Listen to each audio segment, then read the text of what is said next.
فأنا ناصح لإخواني بالصدع بالحق تبيض وجوههم. السكوت في مسألة الحزبية يضرها، فاصدع بما تؤمر وأعرض عن المشركين. سلامي على دماج ورجالها والشيخ يحيى ودار العلم يا سعد بانيها. بسم الله الرحمن الرحيم. الحمد لله حمدا كثيرا طيبا مباركا فيه كما يحب ربنا ويرضاه. أشهد أن لا إله إلا الله وحده لا شريك له، وأشهد أن محمدا عبده ورسوله صلى الله عليه وعلى آله وأصحابه ومن تبعهم بإحسان إلى يوم الدين. أما بعد، Ikhwanil kiram rahimani wa rahimakumullah.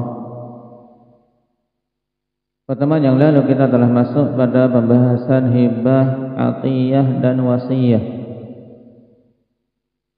yang ketiga istilah ini semuanya terkumpul pada satu perkara, yaitu pemberian cuma-cuma, yang dalam istilah fikih akad apa namanya seperti ini? Indahnya Iqbal, akad tabarru'. Nah, akad pemberian cuma-cuma, di mana yang memberi tidak menginginkan sesuatu sebagai ganti dari pihak yang diberi. Nah, di sana akad yang lain, yaitu pemberian tapi butuh timbal balik. Seorang memberi tapi dia juga harus menerima.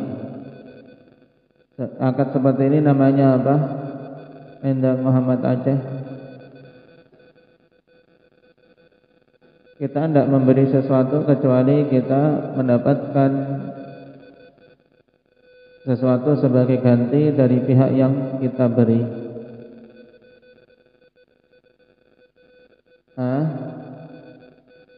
Akad muawadah. Akad muawadah seperti apa? Jual beli. Kita enggak ngasih barang, kita tidak memberikan barang kepada pihak yang beli sampai dia apa? Memberikan ganti sebagai pembayarannya. Apakah pembayaran itu dengan uang, yang ini lumrahnya dalam jual beli, atau juga apa? Dengan tukar menukar barang. Dalam istilah bahasa kita barter, jual beli barter. Dengan tukar menukar barang. Ini masuk dalam akad muawadhah. Berkaitan dengan pembahasan kita akad tabarru', di mana pada pertemuan yang lalu kita membahas hibah, atiyah dan wasiyah. Perbedaan antara ketiga istilah ini. Mana dari tiga istilah ini yang cakupannya paling luas? Endangnya Abdurrahman Munah. Hibah. Hibah ini istilah dari ketiga istilah ini, hibah, atiyah dan wasiyah, hibah yang paling luas. Kenapa? Karena intinya hibah adalah pemberian pada kondisi seorang masih hidup, baik dia itu dalam kondisi sehat atau sakit. Selama tidak ada kekhawatiran meninggal dengan sebab sakitnya itu. Sedangkan atiyah itu kondisi yang sempit, yaitu disebut atiyah apa? Pemberian suatu apa? Tabarruk, pemberian suatu harta di saat apa? Sakit keras yang dikhawatirkan dia meninggal karenanya. Baik. Adapun wasiat ini juga apa? Waktunya khusus. Apa itu Ahmad Raka? Nah, wasiyah yaitu suatu pemberian yang yang nanti akan diberikan setelah kematian orang yang berwasiat. Baik.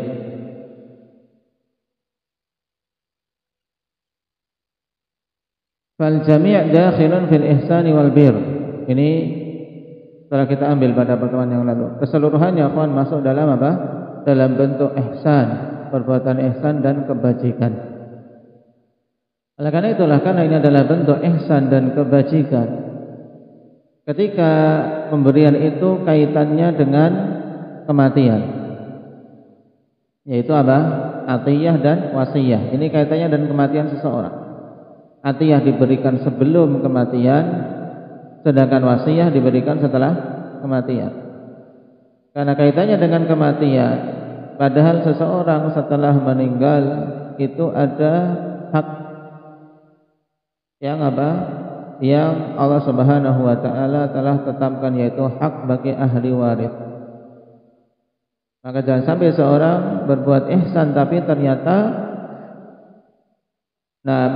menyakiti atau menjadikan ahli waris tersia-siakan, terlunta-lunta, jadi hidupnya susah karena tidak ada sesuatu pun yang ditinggalkan untuk ahli waris, karena semuanya telah diwasiatkan atau semua telah diberikan kepada pihak lain. Maka syariat membatasi untuk atiyah dan wasiyah itu berapa maksimalnya, Pak Agus? Dibatasi sepertiga dari harta peninggalan. Baik, setelah dikurangi biaya untuk apa? Mengurus jenazahnya dan juga untuk melunasi hutang-hutangnya. Baik. Jadi penghitungan ikhwan sepertiga ini dari harta peninggalan si mayit setelah dikurangi biaya pengurusan jenazah dan pelunasan hutang piutangnya. Nah,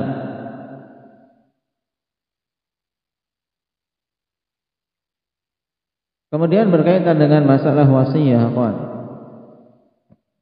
Di mana pertemuan yang lalu kita membahas tentang rukun-rukun wasiyah.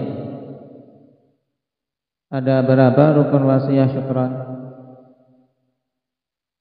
4, yaitu musin, musan lahu, musan bihi, dan yang keempat adalah sighah. Yang berwasiat itu musin.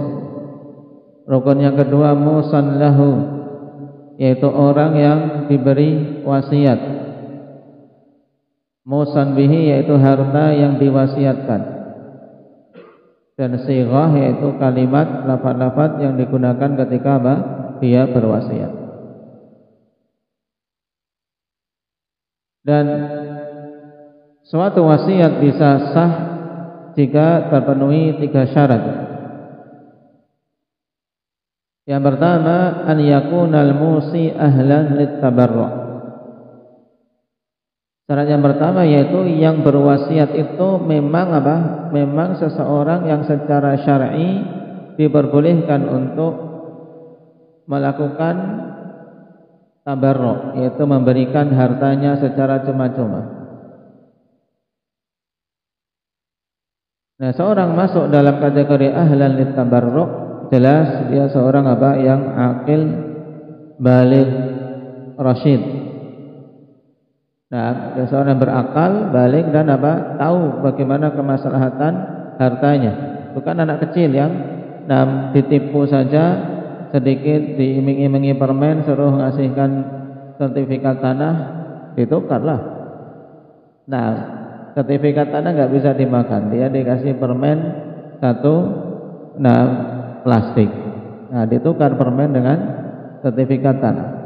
Nah, kenapa? Karena belum ahlan litabarru'. Maka seperti ini tidak boleh, tidak sah ketika berwasiat.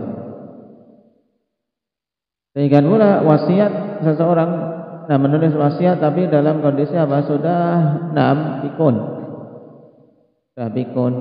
Ini juga apa? Tidak ahli untuk tabarruk, tidak pantas, tidak diizinkan secara syar'i. Yang kedua, an yakuna radiyan mukhtaran. Yang memberikan wasiat ini adalah seorang yang memang ridha dengan wasiatnya, bukan karena paksaan.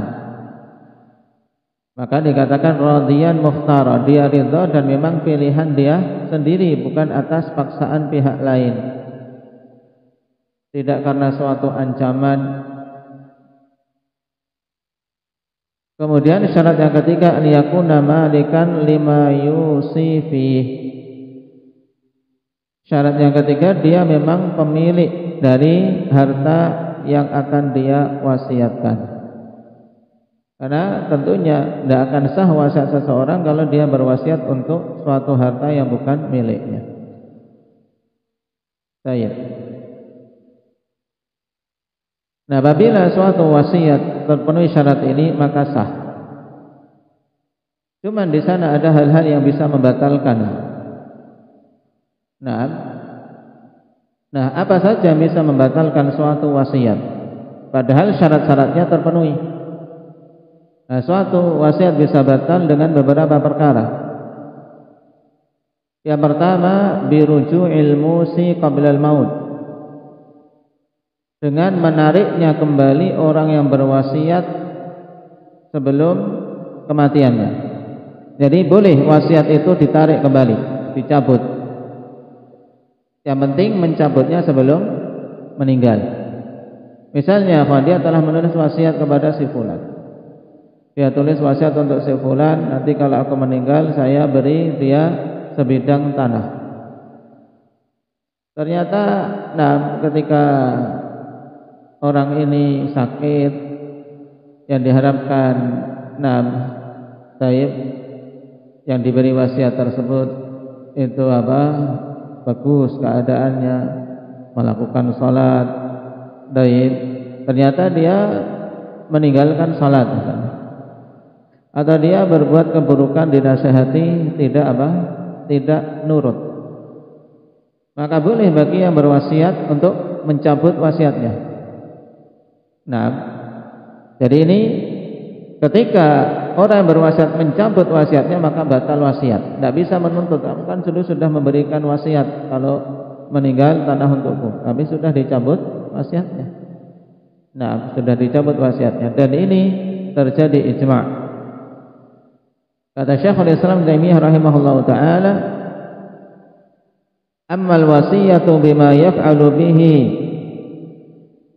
ba'da mautihi falahu an yarji'a fiha wa yughayyiraha bittifaqil muslimin.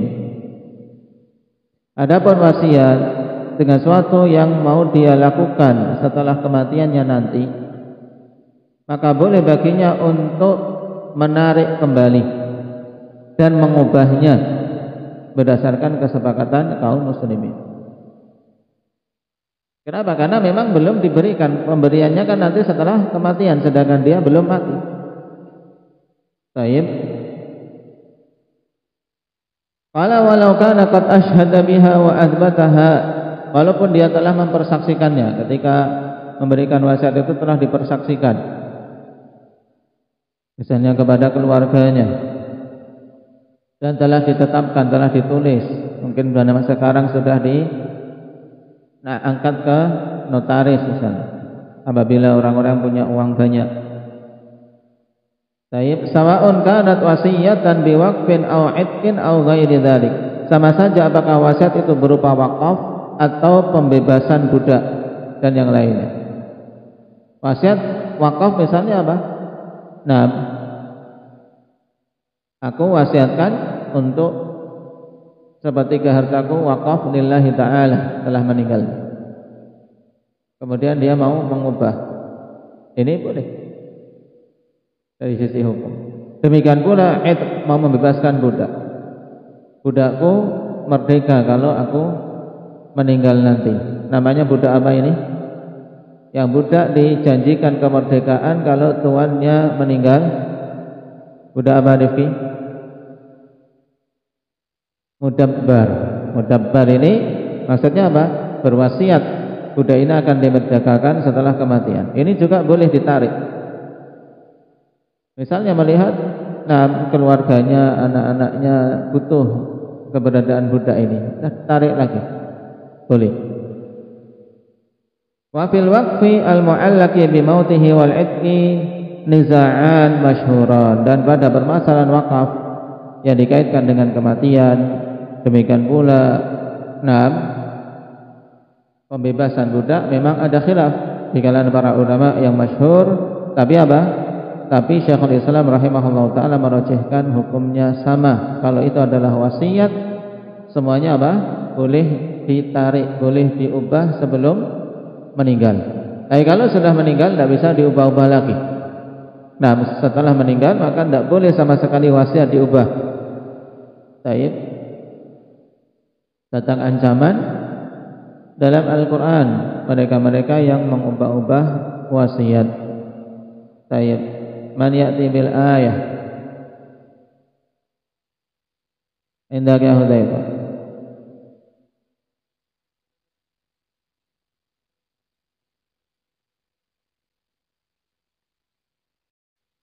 Baik.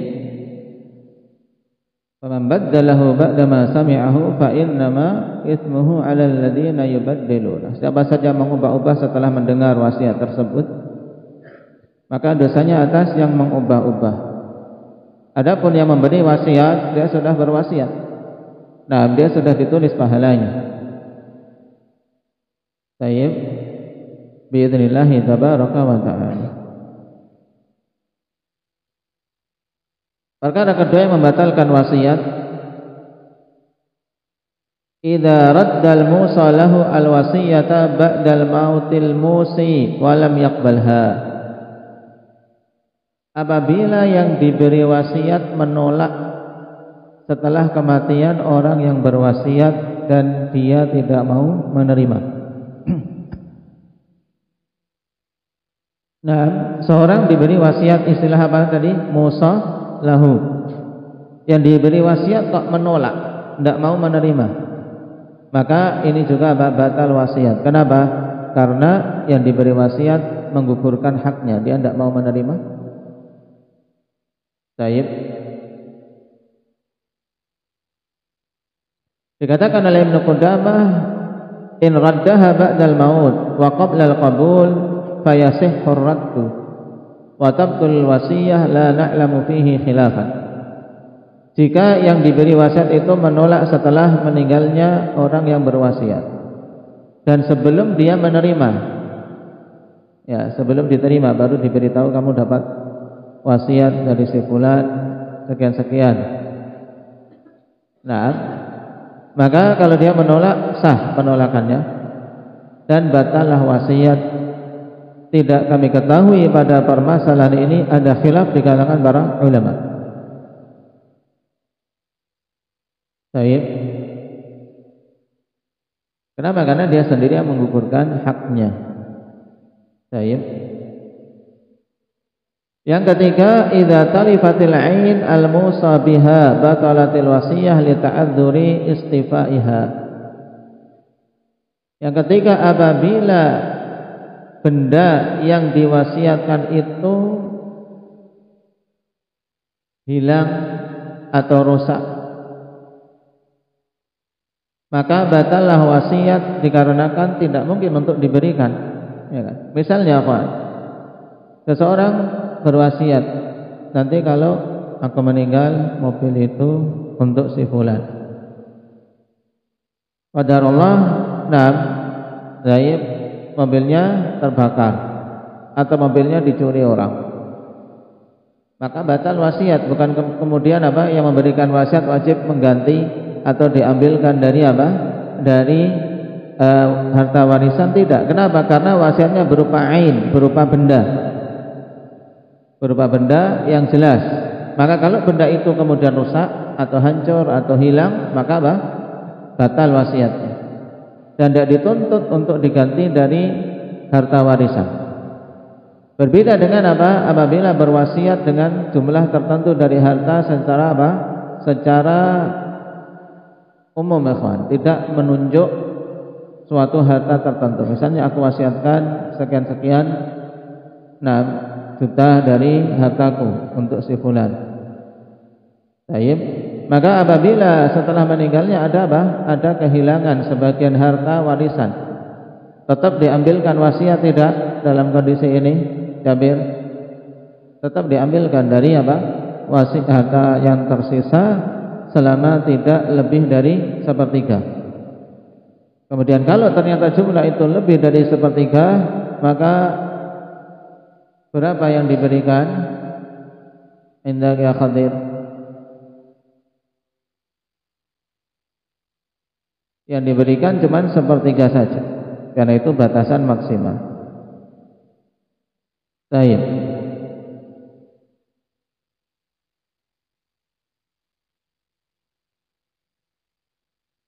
Kemudian yang keempat, idza matal musalahu qabla mautil musi. Apabila yang diberi wasiat itu meninggal terlebih dahulu sebelum yang berwasiat. Nah, yang berwasiat belum meninggal, ternyata apa? Yang diberi wasiat meninggal dulu, maka wasiat batal. Sehingga apa? Ketika terjadi seperti ini, maka tidak boleh ahli waris dari yang diberi wasiat menuntut. Paham? Kecuali apabila yang berwasiat itu kemudian mengubah bahwasanya karena si fulan telah meninggal, maka saya wasiatkan untuk ahli warisnya sebagian dari hartaku kalau aku meninggal. Maka ini sah. Tapi kalau tidak ada seperti itu, intinya wasiat batal kalau yang diberi wasiat meninggal sebelum kematian pemberi wasiat. Dan ini pendapat mayoritas para ulama.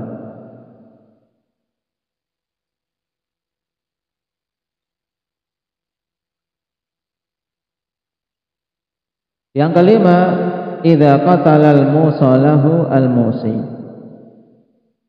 Apabila orang yang diberi wasiat membunuh yang memberikan wasiat kepadanya. Karena sudah tidak sabar, aku sudah diberi wasiat, enggak mati-mati ini. Padahal harta baru dapat kalau apa? Yang memberi wasiat meninggal. Akhirnya dia racuni. Baik.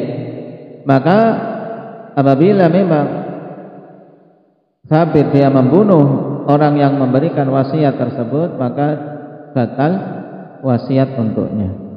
Baik, batal wasiat untuknya. Kenapa, kawan? Karena pembunuhan itu menjadi apa? Penghalang untuk seorang mendapatkan warisan. Maka lebih-lebih lagi sebagai penghalang untuk mendapatkan wasiat. Paham? Ahli waris saja, ahli waris kalau dia membunuh orang yang akan mewariskan harta untuknya, seperti misalnya anak membunuh orang tuanya wal'iyadzubillah demi mendapatkan harta warisannya dengan cepat, maka dia dicoret dari daftar ahli waris, diberikan kepada ahli waris yang lain. Baik.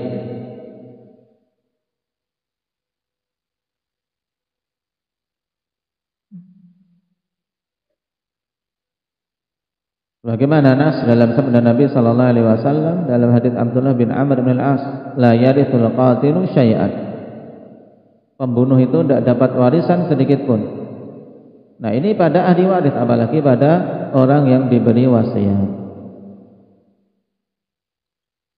Dan tentang hal ini juga berlaku kaidah man ta'ajjala syai'an qabla awani ala wajhin muharramin uqiba bihirmanih. Siapa saja yang buru-buru untuk mendapatkan sesuatu sebelum waktunya dengan cara yang haram, maka dia akan dihukum dengan kebalikan dari apa yang dia inginkan.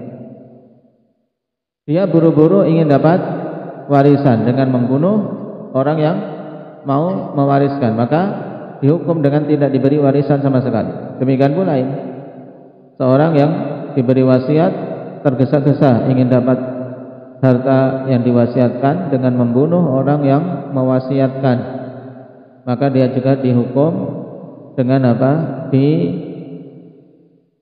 batalkan wasiat tersebut. Dia tidak mendapatkan hak untuk wasiat yang telah ditulis tadi. Naam.